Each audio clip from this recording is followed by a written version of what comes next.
এক মহিলা এসে বলে, হুজুর আমার কপালে কি বিয়ে আছে? কেন? কই বিয়ে তো হয় না আমার।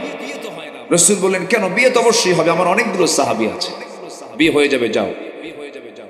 ওই মহিলা সাহাবী বললেন, ইয়া রাসূলুল্লাহ, আমি তো যেন তেন পুরুষকে পছন্দ করি না, আমি সেই পুরুষকে আমি পছন্দ করব, সে আমার স্বামী হবে যে জামাতের সঙ্গে 5 ওয়াক্ত নামাজ পড়বে, রমজান মাসে রোজা রাখবে,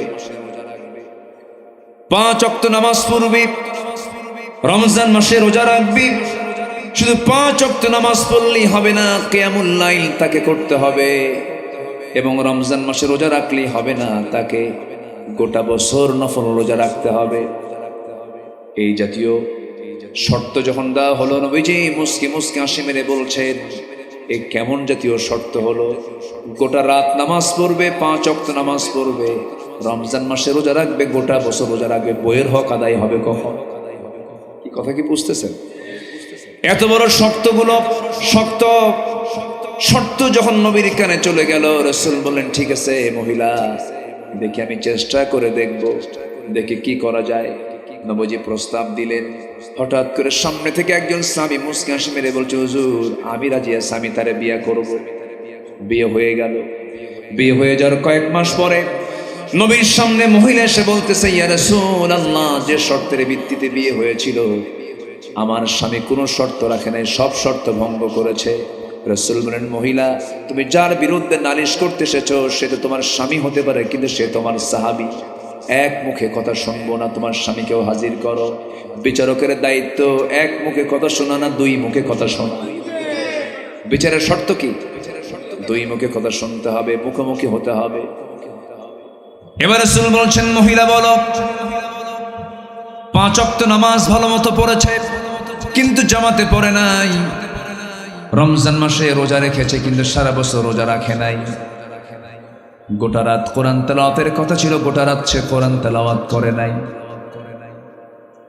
আমার রাসূল বলছেন, সাহাবী, তোমার বউটা যে সমস্ত কথাগুলো বললো, এটা কি সঠিক নাকি? হুজুর সব ভুল কথা, আমি একটাও বাদ দেই নাই। স্বামী কয় এক কথা, বউ কয় আরেক কথা। কি এরকম লাগে না? মাঝে মাঝে লাগে না? স্বামী স্ত্রীর দ্বন্দ্ব হয় কি না? যখন নবীর কাছে যখন স্বামীর বিরুদ্ধে নালিশ দিয়ে দিল, নবীজি বললেন, সাহাবী কতটুকু সত্য? হুজুর বুঝতে সে ভুল করেছে, আমি বুঝায়া দেই। কি বুঝায়া দিবা বলো? তিনি বলছেন, হুজুর 5 ওয়াক্ত নামাজ আমি জামাতে না পড়তে পারলেও ফজর নামাজ এবং এশার নামাজ কখনো আমি জামাত ছাড়া পড়ি নাই। আপনি বলে দিয়েছেন, ফজর নামাজ এবং এশার নামাজ যদি কোনো বান্দা যদি জামাতের সঙ্গে আদায় করতে পারে, আল্লাহ রাব্বুল আলামিন তার আমল নামে গোটা রাত নফল নামাজের সওয়াব দিয়ে দেন। হুজুর গোটা রাতে দাঁড়ায় দাঁড়ায় নামাজ পড়ার কি দরকার? যেরকম সুবহানাল্লাহ। আমার নবীজি মুস্কি মুস্কি হাসতেছেন। বুদ্ধির দিক থেকে মেয়েরা ফার্স্ট না পুরুষরা ফার্স্ট? আস্তে আস্তে কোন কেন ভাই? মেয়ে ফার্স্ট না পুরুষ ফার্স্ট? এটা কে করে দিয়েছেন?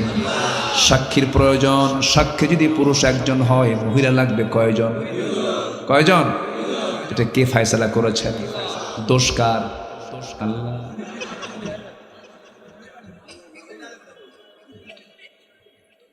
মেয়েদেরকে সম্পত্তি অর্ধেক করে দিয়েছেন, তাও আল্লাহর ফয়সালা। এর মানে আমার মা ভুল বুঝবেন না, আল্লাহ আপনাদেরকে জ্ঞানটা অর্ধেক করে দিয়েছেন, একটু কম করে দিয়েছেন, কারণ সমান সমান বুদ্ধি হলে কি বোঝেন না, কি হবে? ফাইট হবে। আল্লাহ বোঝেন তো? বুদ্ধি সমান সমান হলে পরে মিলবে না, দুইজনই বুদ্ধিজীবী হয়ে যাবে। যত বড় জ্ঞানী মহিলা হোক না কেন, দেখবেন প্রধানমন্ত্রী হলেও, বড় বড় নেতা হলেও, যদি কোনো মহিলা যদি বড় কোনো মহাজ্ঞানী হয়ে যায়, কিন্তু তাদের রান্নাঘরটা দারুণ পছন্দের, রান্না করে তারা যে বসে। আবার মেয়েদেরকে যখন আপনি প্রশংসা করবেন, পুরুষকে প্রশংসা করলে পরে পুরুষ মাইন্ড করে। আর মেয়েদের যদি আপনি প্রশংসা করতে নিয়ে বলেন, তুমি আমার চোখে, আপনি যদি আপনার বউকে বলেন খুব সুন্দর, আয়নার সামনে গিয়ে বলবে, না আমি আসলেই সুন্দর। ঠিক কি না? এটা মেয়েদের নেচার। কেন দিয়েছেন আল্লাহ রাব্বুল আলামিন? তাদের আকলটাকে একটু খাটো করে দিয়েছেন। আকলটাকে খাটো না করলে পরে তো সংসারের জীবন হতো না। মেয়েদেরকে একটু প্রশংসা করবেন বেশি বেশি, দেখবেন তারা খুব খুশি হয়ে যাবে। বউ যদি কালো হয়, কখনো কালো বলে সম্বোধন করবেন না, বউ যদি একটু খাটো হয় খাটো বলে সম্বোধন করবেন, রাসূল মানা করে দিয়েছেন। কোন স্ত্রীর দুর্নাম কখনো করবেন না, স্ত্রীর কোনো ব্যাড সাইড কখনো স্ত্রীর সামনে প্রকাশ করবেন না। আমার নবী আম্মা জান খাদিজা নবীজির চাইতে 15 বছরের বড় একজন বুড়ি মহিলা ছিলেন। রাসূল মাঝে মাঝে বলতেন, আমার খাদিজা যদি আমার জীবনের শেষ সময় পর্যন্ত থাকতো, আমার দ্বিতীয় কোনো বিবাহের প্রয়োজন হতো না। জোরে বলুন সুবহানাল্লাহ। আম্মা জান আয়েশাকে বলতেন, আয়েশা তুমি আমার চোখে সবচেয়ে শ্রেষ্ঠ, আমি তোমাকে দারুণ ভালোবাসি। আমার নবীজি খুব পছন্দ করতেন আম্মা জান আয়েশাকে। মাঝে মাঝে বলতেন, ও হুমায়রা, ও লাল টুকটুকে, ও সুন্দরী, এইদিকে আসো। আপনার বউটাকে আপনি সুন্দর করে সম্বোধন করে ডাক দিন, সুন্দর করে মোহাব্বত করুন, কাছে টানুন। আল্লাহর কাসাম, পরিবারটা জান্নাতের টুকরা হয়ে যাবে। শাসন দিয়ে বউকে ভালো করতে পারবেন না, পিটায়ে বউটাকে ভালো করতে পারবেন না। সুন্দর একটি ব্যবহার করুন, পাশে বসুন, মাঝে মাঝে নিজেই তরকারিটা কুটে দেন, মাঝে মাঝে পাশে বসে বসে তার খেদমত একটু করার চেষ্টা করুন। প্রত্যেক দিন আপনার জন্য কত সুন্দর রান্না বান্না করে, একদিন আপনি নিজেই একটু রান্না করে গিয়ে বসলেন, পাশে একটু বসে গল্প করলেন, একটু খুনসুটি করলেন। আমার নবীজি মাঝে মাঝে করতেন। আমার নবীজির সামনে 4 স্ত্রী একদিন এসে বলতেছে, হুজুর আপনি সত্যি করে বলুন তো, আমাদের মধ্যে গন্ডগোল লাগছে, আপনি সত্যি করে বলুন আমাদের 4 জনের মধ্যে আপনি কাকে সবচেয়ে বেশি ভালোবাসেন। রাসূল বললেন, এমন প্রশ্ন করছো গন্ডগোল লাগার প্রশ্ন, আমি কার নামটা বলবো এখন বলবো না, কিন্তু চিন্তা ভাবনা করে কালকে বলবো, যাও। পাঠায়া দিলেন। এবার করলেন কি, সন্ধ্যার সময় মোট 8টা খেজুর নিলেন 4টা স্ত্রীর জন্য, 2টা করে প্যাকেট করে আম্মা জান আয়েশার ঘরে আগে ঢুকে বলছেন, আয়েশা আমি তোমার জন্য 2টা খেজুর নিয়ে এসেছি, আমি তোমাকে খুব ভালোবাসি, আই লাভ ইউ। কি কাকে বলবে? আজ থেকে কাকে বলবেন? স্ত্রীকে, নিজের বউ কিন্তু। এটার জন্য মনে থাকে, তাহলে বউকে আই লাভ ইউ বলা জায়েজ আছে না নাই? ওয়াহিব্বুক, আমি তোমাকে দারুণ ভালোবাসি আয়েশা, এই যে তোমাকে 2টা খেজুর দিয়ে গেলাম, এই তথ্য যেন কোনো আমার স্ত্রী কানে না যায়, আমি তোমাকে খুব ভালোবাসি কিন্তু। এই কথা বলে আম্মা জান আয়েশার ঘর থেকে আবার অন্য বউয়ের ঘরে ঢুকলেন, অন্য স্ত্রীর ঘরে গিয়ে একই কথা বলেন, 2টা খেজুর দিয়ে আসলেন। 4 স্ত্রীর ঘরে 8টা খেজুর সমান করে দিয়ে একই কথা একই বক্তব্য দিয়ে পছন্দ করে মোহাব্বতটা দিয়ে চলে আসলেন। পরের দিন সকালবেলা বুক ভরা আশা নিয়ে 4 বউ একসাথে রাসূলের সামনে হাজির হয়েছে। বলতেছে, হুজুর আপনি আজকে বলতে চেয়েছেন আপনি কাকে সবচেয়ে বেশি ভালোবাসেন। আমার নবীজি মজা করে বলতেছেন, আমি তাকেই সবচেয়ে বেশি ভালোবাসি, গত রাত্রিতে আমি তাকে লুকায় লুকায় 2টা খেজুর দিয়ে আসছি। যা, জোরে বলি সুবহানাল্লাহ। কি কন্ট্রোলিং পাওয়ার! বিশ্বনবী শুধু নবী না, স্বামী বটে। আল্লাহু আকবার বলেন। ম্যানেজ করেছেন সবকিছু তিনি। কি কন্ট্রোল তার মধ্যে ছিল! যুদ্ধে গিয়ে যোদ্ধাদের কন্ট্রোল করেছেন, পরিবারে এসে সন্তানদের কন্ট্রোল করেছেন, সাহাবীদেরকে নিয়ে নামাজে কন্ট্রোল করেছেন। প্রত্যেকটা জায়গায় আমার নবীজি মডেল। আল্লাহু আকবার বলেন। এবার বলছেন, ও মহিলা, তোমার স্বামীর বিরুদ্ধে তুমি যে নালিশগুলো করেছো, তুমি তো বুঝতে পারো নাই, তোমার স্বামীতে কোনো কিছুই বাদ দেয় নাই। 2 রাকাত নামাজ জামাতে পড়েছে, গোটা রাতের নফল নামাজের সওয়াব হয়ে গেছে। ঘুমানোর পূর্বে, হুজুর আমার বউটাকে নিয়ে আমি যখন ঘুমাতে গিয়েছি, আমার বউটা এবং আমি একই বালিশে শুয়ে পড়েছি। যখন ঘুমাতে যাব, সূরা ইখলাস 3টা বার আমি তেলাওয়াত করেছি। সূরা ইখলাস 3 বার তেলাওয়াত করে করে আমি নিজেও পড়েছি, আমার বউকে শোনাইছি। আপনার বর্ণিত হাদিস, যদি কোনো বান্দা ঘুমানোর পূর্বে যদি 3টা বার সূরা ইখলাস পড়ে ঘুমায়, গোটা কোরআন খতমের সমান সব তার আমলনামায় আল্লাহ রাব্বুল আলামিন দিয়ে দেন। হুজুর গোটা রাত বসে বসে কোরআন তেলাওয়াতের কি দরকার? এবার রাসূল বললেন, ও আমার মহিলা সাহাবী, তোমার স্বামী তো কোনো কিছু বাদ দেয় না। হুজুরে সে যে এত চালাক তাকে আমি জানছি নাকি? যেরকম সুবহানাল্লাহ। রাসূল মিলায়া দিলেন। কি করলেন? মিলায়া দিলেন, যাও সংসার করে খাও।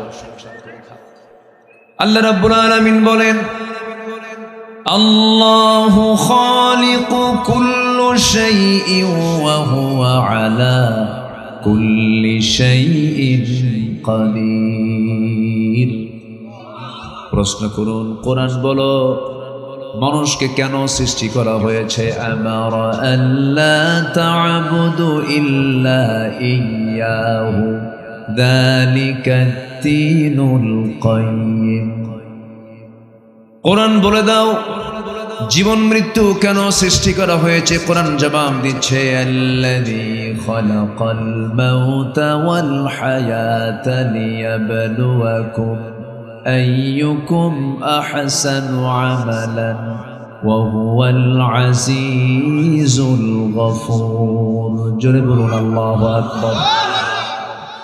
আমার বন্ধুগণ, কোরআনকে প্রশ্ন করুন, কোরআন তোমার কথাগুলো, তোমার নাসিহাগুলো, তোমার উপদেশগুলো কারা শুনবে? কোরআন জবাব দিচ্ছে সায়াযাক্কারু মান ইয়াখশা ওয়া ইয়াতাজান্নাবুহাল আশকাল্লাযী ইয়াসলান নারাল কুবরা সুম্মা লা ইয়ামুতু ফীহা ওয়া লা ইয়াহইয়া قد أفلح من تزكى। জোরে বলুন আল্লাহু আকবার। আপনি কোরআনকে প্রশ্ন করুন, তোমাকে ভয় করে চললে কি প্রতিদান পাওয়া যাবে বলে দাও।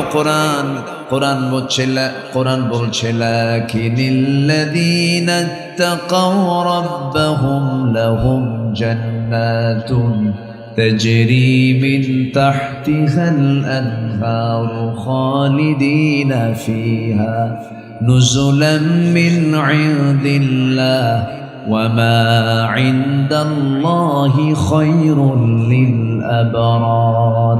জোরে বলুন আল্লাহু আকবার। আমার বন্ধুগণ, এরকম করে আপনি কত প্রশ্ন করবেন? সব প্রশ্নের জবাব কোরআনে আছে না নাই? কিন্তু আসল প্রশ্ন কোরআনকে কেউ করে না। আমাদের কাছেও কিছু কিছু আজগুবি প্রশ্ন জমা হয়। সেদিন এক মাহফিলে প্রশ্ন করতেছে, হুজুর মুরগিকে যদি হাঁসের ডিম পাড়ানো হয় এটা কি জায়েজ আছে? কি কথা বুঝতেছেন কি আপনারা? মানে মুরগি দিয়া যদি হাঁসের ডিম পাড়ানো হয় এটা কি জায়েজ আছে? প্রশ্ন আর খুঁজে পায় নাই। এই হচ্ছে আমাদের প্রশ্ন। সম্মানিত ভাইয়েরা, কেউ প্রশ্ন করে না যে আল্লাহর দেওয়া আইন অনুযায়ী যদি কেউ বিচার কার্য না ফয়সালা করে, সেটার ফয়সালা ওই সমস্ত ব্যক্তির ব্যাপারে কোরআন কি দিয়েছে? আল্লাহর আইন দিয়ে যারা বিচার কার্য ফয়সালা করে না, আল্লাহ কোরআনে সুস্পষ্ট জানিয়ে দিচ্ছেন তারাই হলো কাফের। যারা কোরআন দিয়ে বিচার কার্য ফয়সালা করে না তারা হলো ফাসিক, তারা হলো জালিম। এই জাতীয় প্রশ্নগুলো কমই আসে। প্রশ্ন আসে কি? ফরজ নামাজের পরে মোনাজাত চলবে কিনা, তারাবির নামাজ নিয়ে প্রশ্ন, এরপরে বেতের নামাজ নিয়ে প্রশ্ন, নূর মাটি নিয়ে প্রশ্ন। কিন্তু একটাবার প্রশ্ন করে না হুজুর সুদের ব্যাপারে ইসলাম কি বলে? বলে না মদের ব্যাপারে ইসলাম কি বলে? জেনার ব্যাপারে ইসলাম কি বলে? এই জাতীয় কোনো প্রশ্ন আমাদের কাছে খুব কমই আসে। সম্মানিত বন্ধুগণ, আমরা সুন্দর একটি বাংলাদেশ পেয়েছি। এখন পরিবেশটা অনেক অনুকূল, সব কথা বলার একটা পরিবেশ আমরা পেয়েছি। 53 বছরের মধ্যে সবচেয়ে অনুকূল পরিবেশ আমরা পেয়েছি। এই 53 বছর কেউ দেশ চালিয়েছে 25 বছর, কেউ চালিয়েছে 16 বছর, কেউ চালিয়েছে 9 বছর, মাঝখান দিয়ে মঈনুদ্দিন ফখরুদ্দিনরা কয়েক বছর। সব দেখেছি আমরা। এই 53 বছরে যারা দেশ চালিয়েছেন তারা জন্মসূত্রে মুসলমান হলেও ইসলাম দিয়ে তারা দেশ চালান নাই। সব দেখা শেষ। আগামীর দেশ আমরা দেখতে চাই কোরআনের দেশ। রাজি আছেন কারা কারা? হাত উঁচু করে দেখান।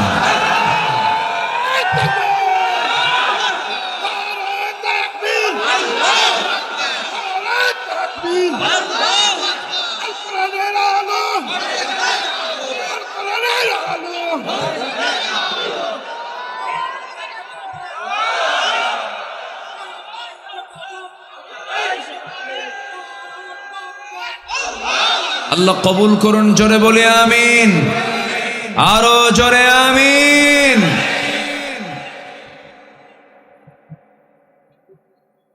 নামে মুসলমান হয়ে জান্নাত পাওয়া যাবে না, কামের মুসলমান হতে হবে, ঠিক কিনা?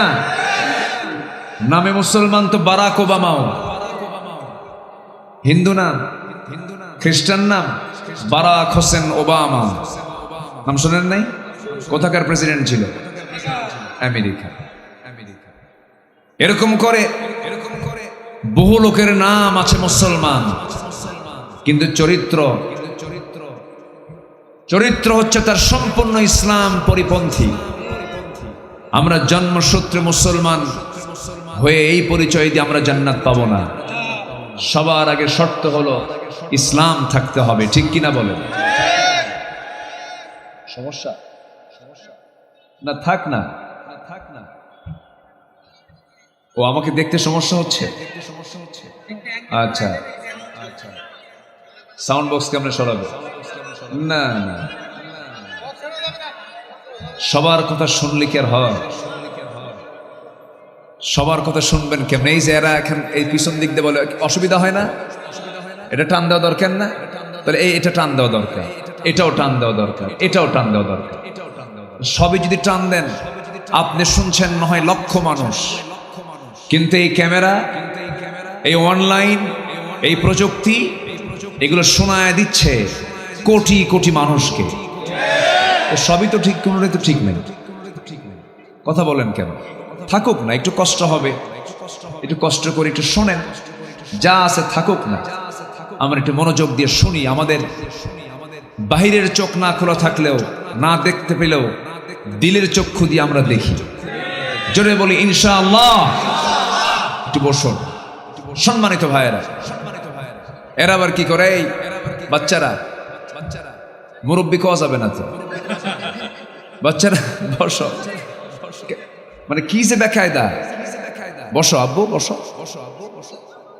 যে আমার দিকে তাকান। আমাকে সবাই শুনতে পাচ্ছেন তো? কারো কোনো অসুবিধা নাই তো? বলি আলহামদুলিল্লাহ। এই মাটি 12 বছর আগে এই মাটিতে আমি এসেছিলাম। আমার একটা আবেগের জায়গা কাজ করছে। সম্মানিত বন্ধুগণ, একটু মনোযোগ দিয়ে আমরা কথাগুলো শোনার চেষ্টা করি। আমরা এই পৃথিবীতে এসেছি একটা লক্ষ্য নিয়ে, সেটা হলো আমরা খুশি করতে চাই কাকে? আসতে বলবেন না, কাকে? আল্লাহ খুশি হলেই আমরা জান্নাত পাবো। কিন্তু আমাদের ভিতরে সমাজে কিছু লোক আছে, আল্লাহ যেখানে থাকে থাকুক, আমার নেতা খুশি হোক। আছে না নাই? এই 16 বছরের শুধু সংসদে শুনেছি, আমি স্মরণ করছি 1000 বছরের, শুনছি না? শুনছি। আল্লাহর প্রশংসা নাই, নবীর প্রশংসা নাই, শুধু নেতার প্রশংসা। কিন্তু সকল প্রশংসার আগে প্রশংসা হতে হবে কার? আসতে বলবেন না, কার? সবার আগে আমরা সন্তুষ্ট করব কাকে?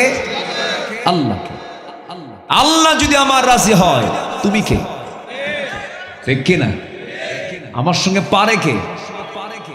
গোটা পৃথিবীর সব মানুষ আমার বিরোধী, কিন্তু আল্লাহকে আমি হাতে নিয়েছি। আল্লাহ আমার হয়ে গেছেন, আমি আল্লাহর হয়ে গেছি। অর্থাৎ আল্লাহ তাআলা বলছেন, যখন কোনো বান্দা আমার দিকে 1 হাত আগায়, আমি তার দিকে 10 হাত আগাই।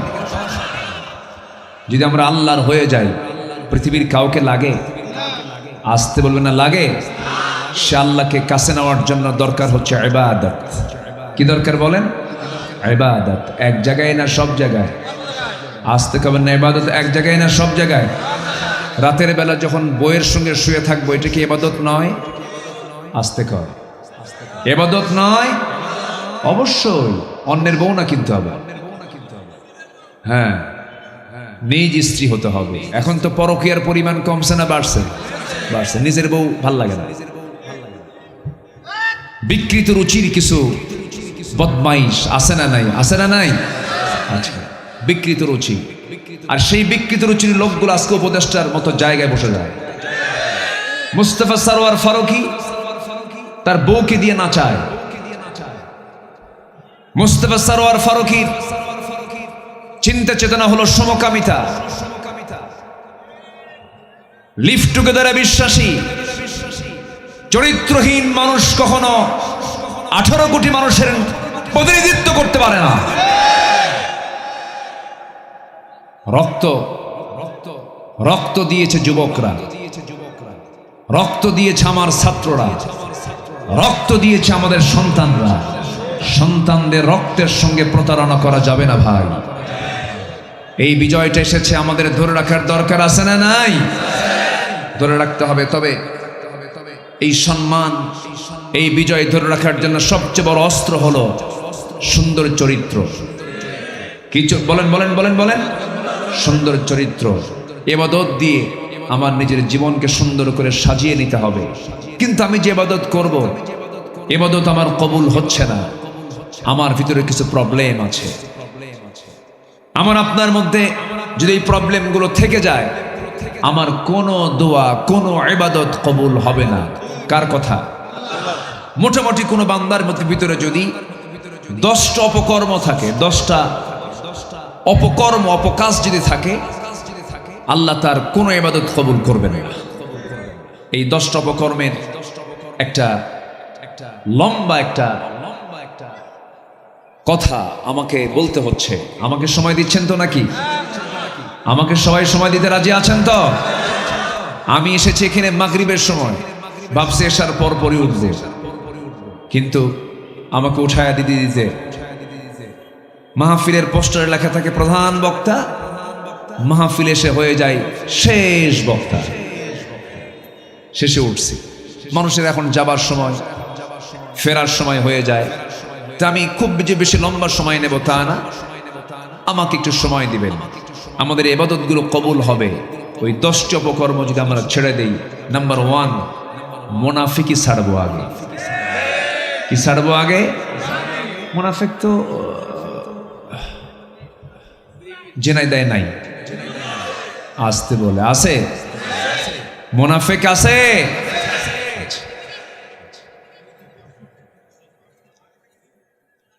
আমার বন্ধুগণ, মুনাফিক কাকে বলে?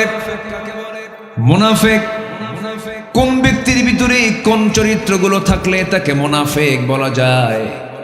আল্লাহ রাব্বুল আলামিন মুনাফিককে চেনার জন্য একটা সূরা নাম দিয়েছেন, তার নাম হলো সূরাতুল মুনাফিকুন। কাফিরকে চেনার জন্য দিয়েছেন সূরাতুল কাফিরুন, মুমিনকে চেনার জন্য দিয়েছেন সূরাতুল মুমিনুন।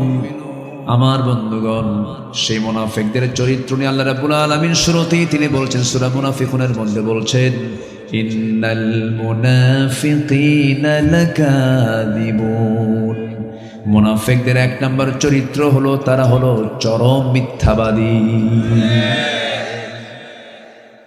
নির্বাচন যখন আসছে সেই সময় ফতোয়া দিয়েছে, সেই সময় নির্বাচনের আগে জাতিকে জানিয়ে দিয়েছে আগামী নির্বাচনে যদি জিততে পারি মদিনার সনদে দেশ চালাবো। কইছে না? কিসের সনদে?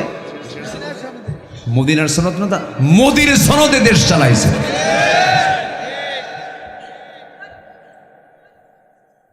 সম্মানিত বন্ধুগণ,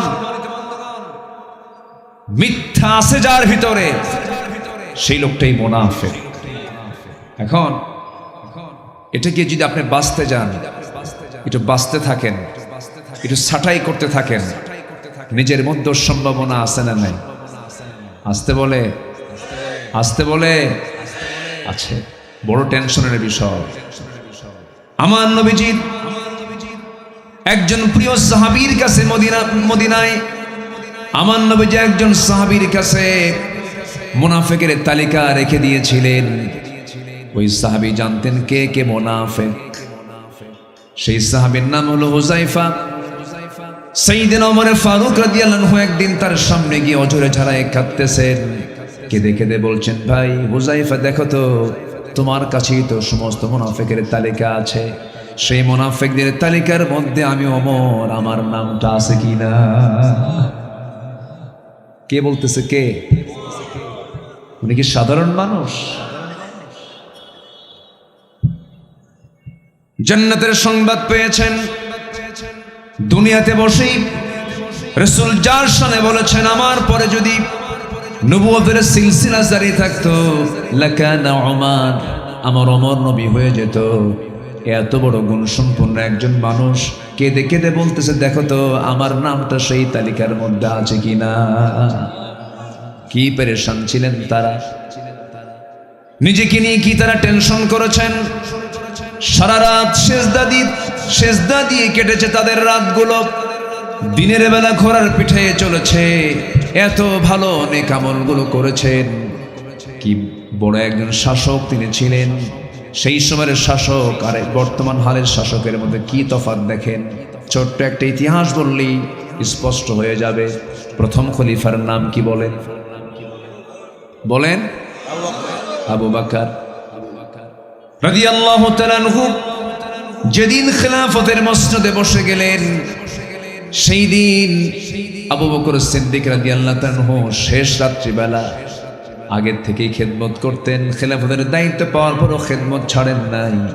তার ঘরের সঙ্গে একটা ঘর ছিল তার প্রতিবেশী, বুড়ি একজন মহিলা ছিল যার স্বামী নাই, ছেলে নাই, মেয়ে নাই, কোন সন্তানাদি নাই।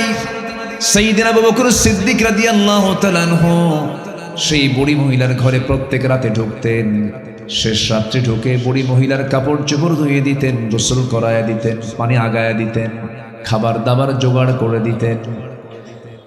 সাইয়েদনা ওমর ফারুক একদিন তা দেখে ফেললেন। দেখে ফেলে বলছেন, ভাই আবু বকর, খেলাফতের দায়িত্ব পেয়েছেন, এই খেদমতগুলো অন্তত আপনি আমাদের করার সুযোগ দিয়ে দেন। প্রথম খলিফা বলছেন, ওমর, হাশরের ময়দানে তোমার আমলনামা কিন্তু আমার পিঠে আসবে না, আমাকে আমার আমলনামা করতে দাও। 2 বছর খেলাফতের দায়িত্ব পালন করেছেন সাইয়েদনা ওমর ফারুক রাদিয়াল্লাহু আনহু। প্রথম খলিফার ইন্তেকালের পরে তিনি খেলাফতের দায়িত্ব পালন করলেন। প্রথম খলিফার ইন্তেকালের পর ওই বুড়ি মহিলাকে দেখতে যাবে কে? সাইয়েদনা ওমর ফারুক দেখতে গেছেন, খেদমত করতে গেছেন। প্রথম দিন বুড়ি জানে না প্রথম খলিফার ইন্তেকাল হয়ে গেছে। সাইয়েদনা ওমর ফারুক রাদিয়াল্লাহু তাআলা আনহু ভিতরে ঢুকলেন, বুড়িমার কাপড় চোপড়গুলো ধুয়ে দিলেন, সেবা করলেন, গোসলের পানিগুলো আগায় দিলেন, খাবার দাবার গুলো জোগাড় করে দিলেন। বুড়ি জানে না প্রথম খলিফার ইন্তেকাল হয়ে গেছে। যখন খেতে বসেছেন, খেজুর যখন তার সামনে রেখে দেওয়া হয়েছে ধুয়ে, সেই খেজুরগুলো খেতে নিয়ে খেজুরের মধ্যে বিচিটা যখন তার মুখে লেগেছে, সেই সময় তিনি নিশ্চিত হতে পেরেছেন প্রথম খলিফা আবু বকর আর দুনিয়াতে নাই। কারণ আমার আবু বকর যখন আমাকে খেজুরগুলো দিত, খেজুরের বিচিগুলো সরে দিয়ে আমাকে খেজুরগুলো আমার সামনে দিত। আমার বন্ধুগণ, আমার ভাইরা, কি শাসন তাদের আমলে ছিল, কি শাসক তারা ছিলেন। নদীর দরিয়ার পানি পর্যন্ত তাদের কথা শুনেছে। দরিয়া শুকে গেছে, পানি নাই। জনগণ গিয়ে বলেছে, ওমর, আবাদ হচ্ছে না, সব ধুলায় বালু হয়ে গেছে, সব ধুলায় মলিন হয়ে গেছে, শুকনা হয়ে গেছে, জমিন আবাদ নাই, সেচের ব্যবস্থা নাই, পানি নাই, কি করা যায়? সাইয়েদনা ওমর ফারুক রাদিয়াল্লাহু তাআলা আনহু কাগজে লিখলেন। সেই কাগজটা ভাঁজ করে বললেন, শোনো, দরিয়ার মধ্যে এটা ছেড়ে দাও। দরিয়ায় ছেড়ে দেওয়ার সঙ্গে সঙ্গে উপচে পড়া পানির ঢেউ চলে আসা শুরু হয়ে গেছে। আমার বন্ধুগণ, খলিফার সঙ্গে কথা হবে কার? আসতে বলবেন না কার? শাসক বলবে কার সঙ্গে কথা? আসতে বলবেন না কার সঙ্গে কথা? শাসক ভরসা করবে কার উপরে? কিন্তু ইতিপূর্বে যত শাসক আমার দেশে কাজ করেছে তাদের ভরসা ছিল রাশিয়া, আমেরিকা, দিল্লি, ঠিক কিনা? আমেরিকা আমাকে বাঁচাবে না, ভারত আমাকে বাঁচাবে না, ইউরোপ আমাকে বাঁচাবে না, কোন পরাশক্তি আমাকে বাঁচাবে না। আমাকে বাঁচাবেন যিনি, তিনি আমার কে? আসতে বলবেন না, তিনি আমার কে? একটু অসভ্য সমাজ, বড় বড় সমাজকে রাসূল একটা সুতার কাঠিতে আবদ্ধ করে পৃথিবীর সেরা জাতি উপহার দিয়েছেন। আরবের লোকের মতো জঘন্য মানুষ পৃথিবীতে কখনো কোথাও ছিল না, যারা একটা ভাঙ্গা পাতিলকে কেন্দ্র করে যুগের পরে যুগ যুদ্ধ লেগে রাখত। যারা হজে গিয়েছেন, সেই স্থানটা এখনো সাক্ষী হয়ে আছে। জীবন্ত মেয়ে সন্তান, নারী সন্তানকে তারা পুঁতে মারত, হত্যা করত। নারী সমাজের কোনো মূল্যায়ন সেই যুগে ছিল না। ওই যুগের নারী সন্তান জন্ম হওয়াকে তারা এটা একটা বিপদ মনে করত, বিপদের কারণ তারা মনে করত। সম্মানিত ভাইয়েরা, সেই যুগে আমার রাসূল নারী কেমন মর্যাদা দিলেন। রাসূল বললেন, যার ঘরে মেয়ে আছে তার জন্য একটা জান্নাত, এবং নারীর পায়ের নিচে আল্লাহ তাআলা 8টা জান্নাত রেখে দিয়েছে। আজকে সেই নারীও পৃথিবীর কাছে আজকে হয়ে গেছে একটা ভোগের সামগ্রীর মতো, পণ্য সামগ্রীর মতো, যা ছিল 1500 বছর আগে ওই আরবের ওই সমাজে।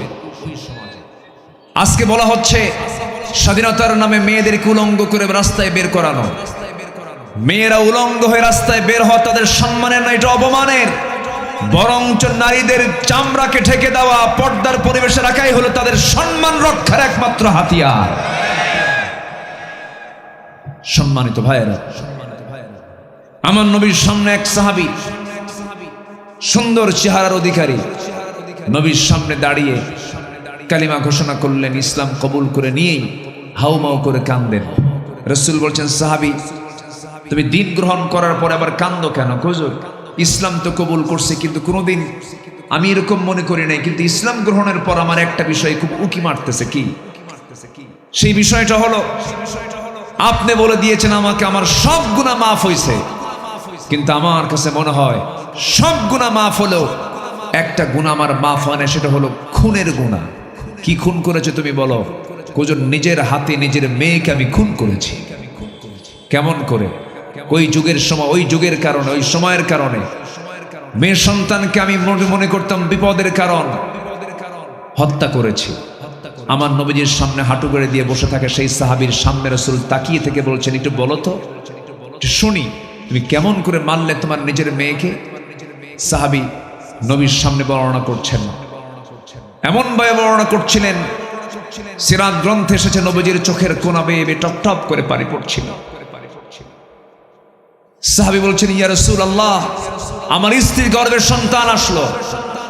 বললাম, যাও বাবার বাড়ি, ছেলে হলে নিয়ে আসবা, মেয়ে হলে জীবন্ত পুঁতে হত্যা করবে, এটাই আমার অর্ডার। বউটা আমাকে না বলে মেয়ে সন্তান হয়েছে, মারে নাই, ধীরে ধীরে সন্তানকে বড় করেছে। সন্তানকে বড় করার পরে যখন 6 বছর বয়স, হঠাৎ করে আমার দৃষ্টিগোচর হলো, আমার চোখের সামনে পড়ে গেছে আমার মতো নখ, আমার মতো হাত, আমার মতো চোখ, আমার মতো কপাল, আমার মতো মাথার চুল। চট করে ধরে ফেললাম, বউটার সামনে দাঁড় করায় বললাম, বউ সত্যি করে বলো তো, আল্লাহর কসম করে বলো, এই সন্তানটা কার সন্তান? সঙ্গে সঙ্গে আমার বউটা বলতেছে, আপনার সন্তানের তথ্য আমি কতক্ষণ গোপন করবো, এই সন্তানটা আমাদের ঔরস থেকে এসেছে। হুজুর আমি অগ্নিশর্মা হয়ে গেলাম, প্রচন্ড ক্ষেপে গেলাম, রেগে গেলাম। বউটাকে বুঝতে দিলাম না, সমাজের কারণে এতটাই পাশবিক হয়ে গেলাম, অভিনয় শুরু করে দিলাম। মেয়েটাকে কোলের মধ্যে নিয়ে আদর করে করে বলছি, মা তোমাকে আমি বহুদিন আদর করি না, তুমি আমার একমাত্র মেয়ে, তোমাকে বেড়াতে নিয়ে যাব। এইরকম করে আমি তাকে ফাঁকিবাজি করে ফাঁকি দিয়া সুন্দর পোশাক পরে নানির বাড়ির নাম করে রওনা দিলাম। নানির বাড়ির দিকে না রওনা দিয়া আমি চললাম জঙ্গলের দিকে। জঙ্গল পার হচ্ছি, মেয়েটার মুখ ধীরে ধীরে ছোট হয়ে যাচ্ছে। জঙ্গল পার হয়ে গেলাম, সামনে দুপুরবেলা কোদাল হাতে নিলাম, গর্ত খনন শুরু করে দিলাম। বারবার মেয়েটা বলে, বাবা নানির বাড়ি তুমি নাকি যাবে, তুমি এখানে গর্ত খনন কেন করো, কি হয়েছে? হুজুর মেয়ে তো জানে না আমি কার জন্য গর্ত খনন করতেছি। আমার মুখে দাড়ি ছিল, দাড়ির মধ্যে আমার মেয়েটা তার কচি হাত নখগুলো ঢুকায় দিয়ে আমার সেই দাড়ি থেকে ময়লাগুলো, মাটিগুলো সরায় সরায় বারবার দিচ্ছে। আমি ঘেমে যাই, ঘরমাক্ত দেহ থেকে ঘামগুলো মুছে দেবার জন্য গামছা দিয়া ঘামগুলো বারবার মুছে মুছে দিয়ে বলে, বাবা এত ঘামতেছো কেন, এত কষ্ট করছো কেন, গর্ত খনন করে তুমি কি করবা?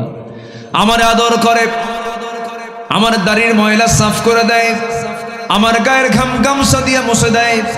আমি কিচ্ছু বললাম না। গর্ত খনন যখন শেষ হয়ে গেছে, মেয়েটাকে বললাম, মা দেখো তো গর্ত খনন কেমন হয়েছে।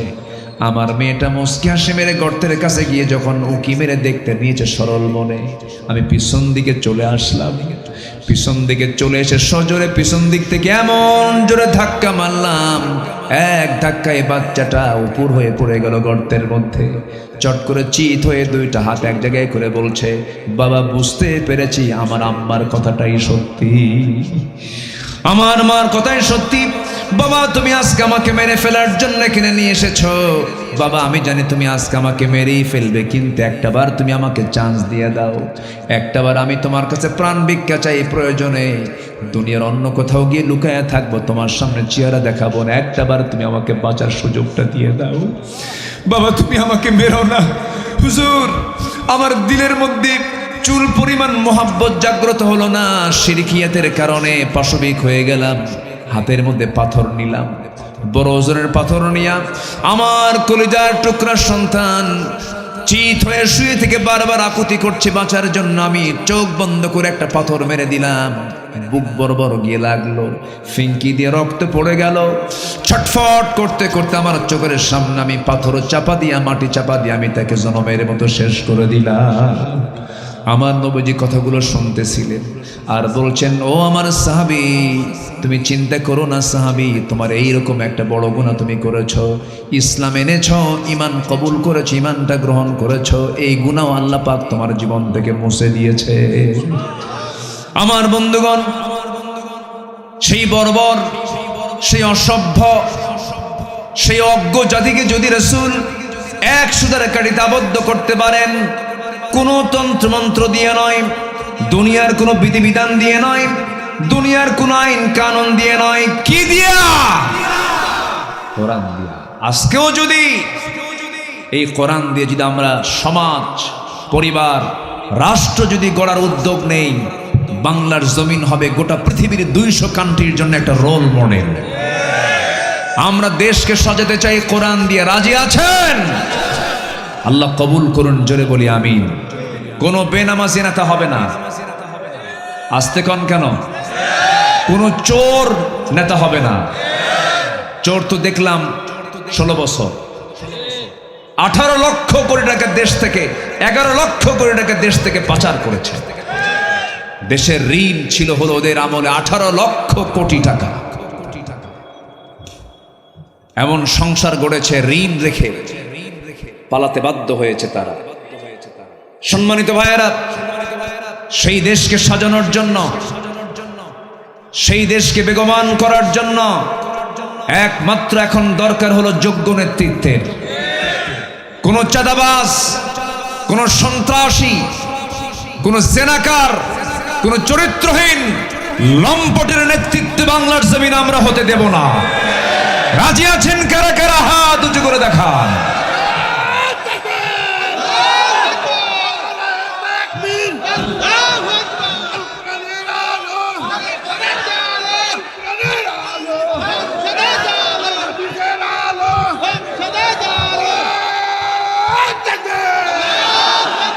আল্লাহ কবুল করুন, জোরে বলে আমিন। আমাদের দেখা কম হলো না। আমার মনে হয় ধোঁকা দেবার দিক থেকে গোটা পৃথিবীর মধ্যে সবচাইতে ধোঁকাবাজ নেতা হলো আমার দেশের নেতাগুলো। কষ্ট পাচ্ছেন? গবেষণা এসেছে, বৈদেশিক সাহায্য এই 53 বছরে যা এসেছে বাহির থেকে, এই দেশের বৈদেশিক সাহায্য যা এসেছে এর 75% চলে গেছে নেতাদের পকেটে।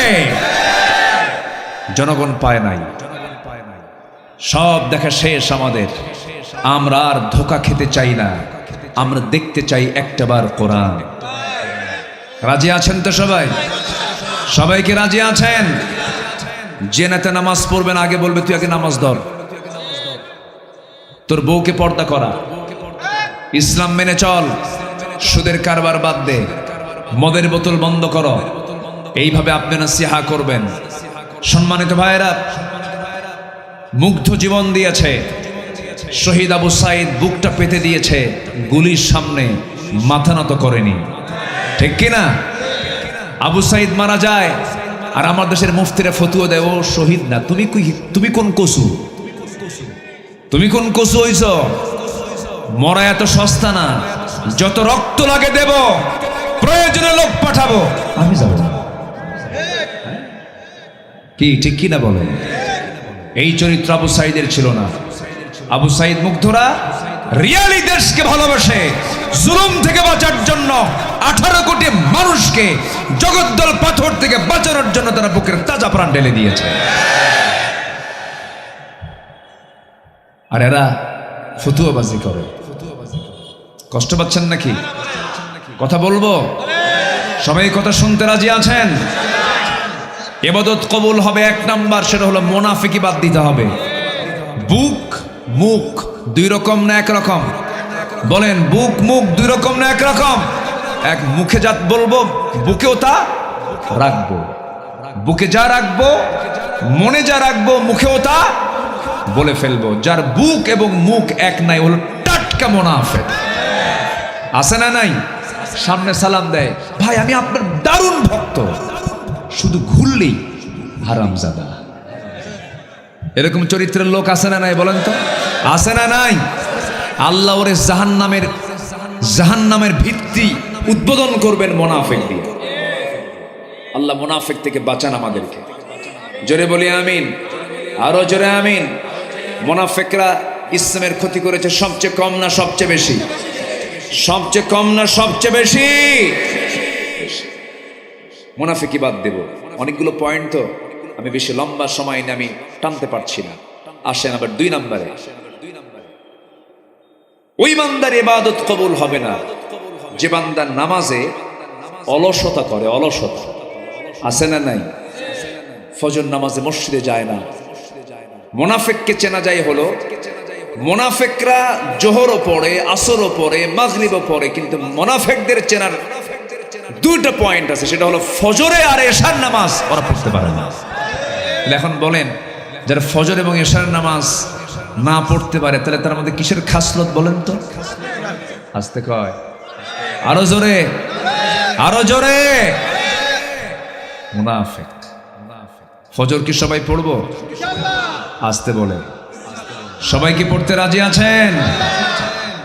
আমার নবীজির হাদিস, রাসূল বলে দিয়েছেন, যদি কোনো বান্দা ফজর নামাজ এবং এশার নামাজ যদি বা জামাতের সঙ্গে আদায় করে, গোটা রাত নফল নামাজ কিয়ামুল লাইল করে করে রাত্রি জেগে জেগে দাঁড়িয়ে দাঁড়িয়ে রুকু সিজদা করলে যে সওয়াব হবে, তার চেয়ে বেশি সওয়াব আল্লাহ রাব্বুল আলামিন তার আমলনামায় দিয়ে দেন। একটা ইতিহাস মনে পড়ে গেল আমার, বলবো? কোনো কষ্ট নাই তো? আপনার পাশে থেকে যদি কেউ উঠতে চায় জোর করে ধরবেন, একটু বসায় দিবেন। ওঠে কেন? একটা মানুষ যখন উঠতে নেয় তখন তার হাঁটুর সাথে আরেকজনের মুখ লেগে যায়। এখানে উঠবেন কেন? এটা কি ওঠার জায়গা? বরং যেখানে আরো আসার জায়গা। এটার বরকত যে কি, এটা যদি মানুষ বুঝতো, কি যে বরকতময় জায়গা এখন এখানে। ফেরেশতারা শুধু বলতেছে, আল্লাহ গুনাহগুলো মাফ করে দাও, এত বরকত এটা।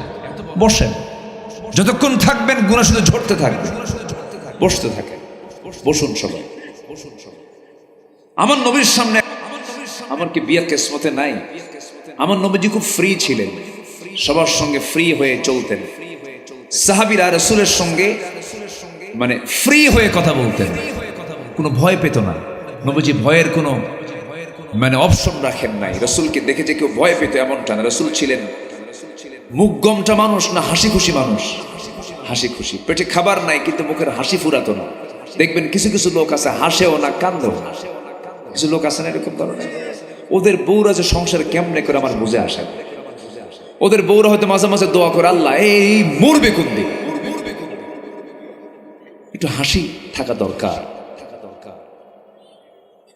আমার নবীজি সবার সঙ্গে মিশে যেতেন। এক মহিলা এসে বলে, হুজুর আমার কপালে কি বিয়ে আছে? কেন? কই বিয়ে তো হয় না আমার।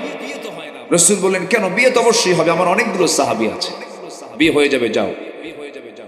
ওই মহিলা সাহাবী বললেন, ইয়া রাসূলুল্লাহ, আমি তো জেনে তেন পুরুষকে পছন্দ করি না, আমি সেই পুরুষকে আমি পছন্দ করব, সে আমার স্বামী হবে যে জামাতের সঙ্গে 5 ওয়াক্ত নামাজ পড়বে, রমজান মাসে রোজা রাখবে,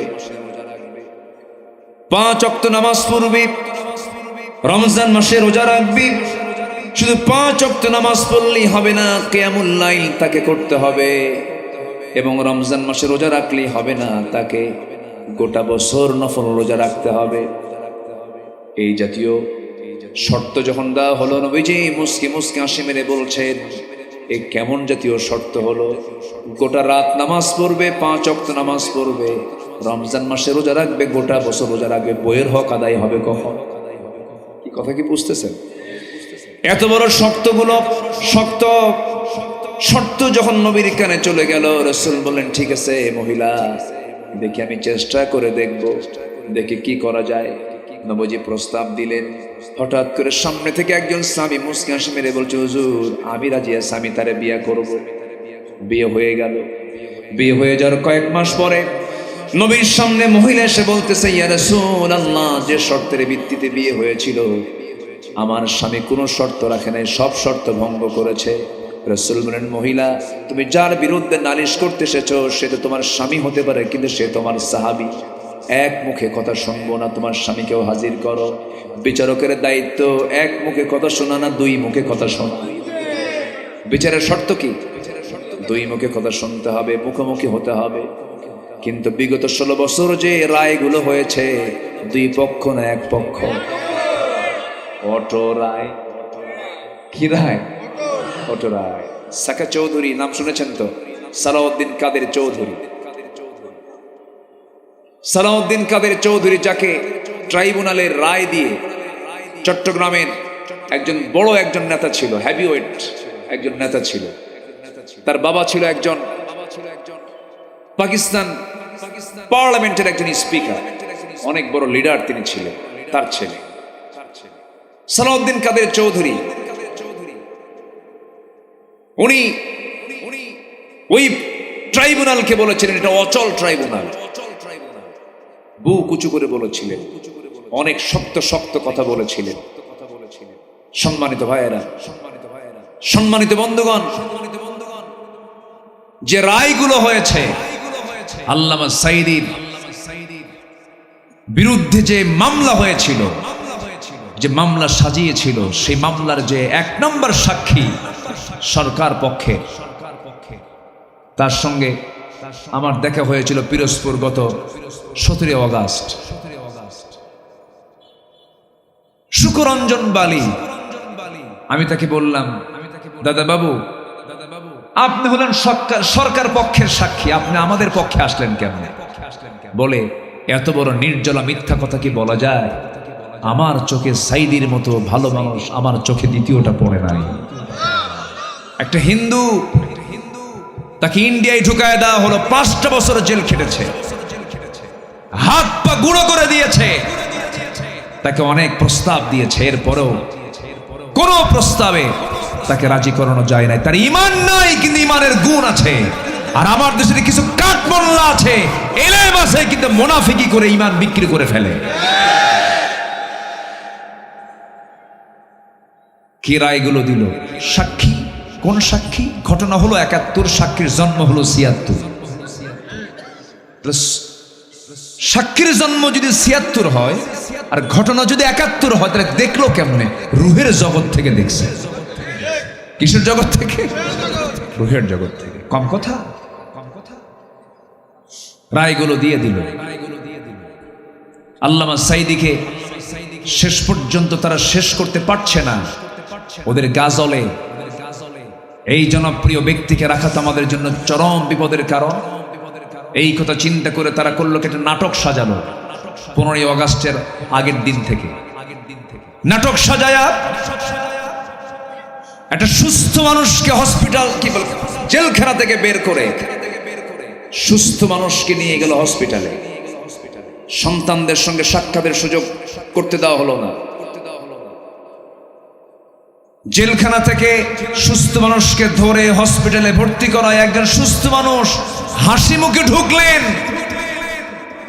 জেলখানায় আটকিয়ে রেখে পয়জনিং করে, বিষ প্রয়োগ করে তাকে শহীদ করা হলো। এই তাফসীর মাহফিলের এই প্ল্যাটফর্ম ছিল তার প্ল্যাটফর্ম।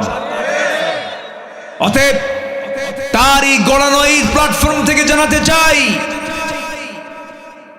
যাদের চক্রান্তের মধ্য দিয়ে আল্লামা সাঈদীকে হত্যা করা হয়েছে, অবিলম্বে তাদেরকে গ্রেফতার করা হোক, চূড়ান্তমূলক শাস্তি নিশ্চিত করা হোক। চান কারা কারা হাত উঁচু করে দেখা।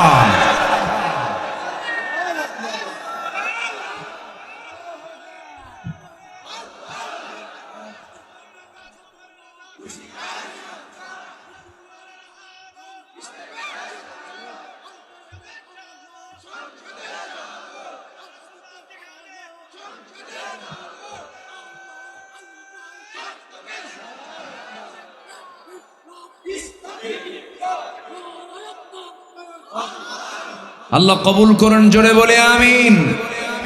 খুনির কোনো ক্ষমা নাই, ঠিক কিনা? যে খুনি তার কোনো ক্ষমা আছে? কোনো ক্ষমা নাই। আরে মেরে ফেললো, আগুনটা ধরায় দিল কেমন? মরা লাশ গাড়ি সহ, প্রিজন ভ্যান সহ পুড়ে দিয়েছে। সম্মানিত ভাইয়েরা, এইগুলো এই যে সদ্য ঘটে যাওয়া প্রতিটি হত্যার বিচার অবশ্যই হওয়া সময়ের দাবি। আসতে বলবেন না, জোরে বলুন, ঠিক কিনা? কম জ্বালান জ্বালায় নাই। এই 16 বছর জেলখানায় ছিল সাধারণ মানুষ বেশি না আলেম ওলামা বেশি? আমারও নিয়ে গেছিল, আমারও নিছে সবার আগে, শুরুর দিকে। 2014 সালে আমার প্রথম মামলা হয়। 2000 সালে এই সরকার যখন 96 আসে, 96 এর শেষে 2000-এর একটু আগ দিয়ে তারা একটা আইন পাশ করেছিল, জননিরাপত্তা আইন, মানে গদি নিরাপত্তা আইন পাশ করেছিল। সে আইনের ধারায় আমার বিরুদ্ধে মামলা হয়। সেই সময় ব্যারিস্টার মওদুদ আহমদ হাইকোর্ট থেকে একটা আগাম জামিন আমি নেই। এরপরে আবার নির্বাচন হলো, সরকার নতুন চলে আসলো। আবার 2008-এর পরে এই গভর্নমেন্ট আসার পর যে মামলা হয়েছে, সেই মামলায় আমাকে জড়ানো হয়েছে। 2018 সালের দিকে হঠাৎ করে পুলিশ আমার বাড়িতে ঘেরাও করে ফেলেছে, ধরে নিয়ে চলে গেল। জেলখানায় ঢুকলাম, বলে হুজুর একটু থাকেন। ঢুকলাম ভিতরে, সামনে এক মুরব্বী দাঁড়ানো জেলখানার ভিতরে। আমার দেখে সালাম একখান লম্বা দিল, দিয়া কয়, হুজুর আপনি জেলখানায়? খুব খুশি হয়েছি। বললাম, এটা আবার কেমন কথা? জেলখানায় ঢুকলাম আমি, আপনি খুশি হলেন কেন? হুজুর দূর থেকে ওয়াজ শুনি, এত শখ, মুসাফা করব পারি না, কথা বলবো পারি না, মনের তৃপ্তি মতো আপনাকে দেখার এত ইচ্ছা পারি নাই, আর এত সহজে ধরা দিলেন, এ কি বেজার হওয়ার কথা? বয়স 85 বছর তো, উনি ওনার আবেগ থেকে বললেন। বললাম, চাচা আপনি কেন জেলখানায়? বাবা আমার বিরুদ্ধে মামলা দিছে, কি বিস্ফোরক। বললাম, কেন আপনি কোথায় বোমা মারছেন? কে বাবা খালি বোমা না, ককটেল। বলো তো, আমাকে বলতেছে, বলো তো বাবা, আমার এই চামড়া কুচকানো হাত উঁচা করতে পারি না, আমি নাকি এই হাতে নাকি বোমা মারছি। 85 বছরের বৃদ্ধ মানুষের নামে মামলা দিয়েছে, বিস্ফোরক মামলা। এগুলো হাস্যরসের কারণ হয়েছিল। সম্মানিত ভাইয়েরা, ফেরাউন বেঁচে ছিল 1600 বছর, এরা ছিল 16 বছর। সংখ্যার যে মিল হলো কেমনে বুঝলাম?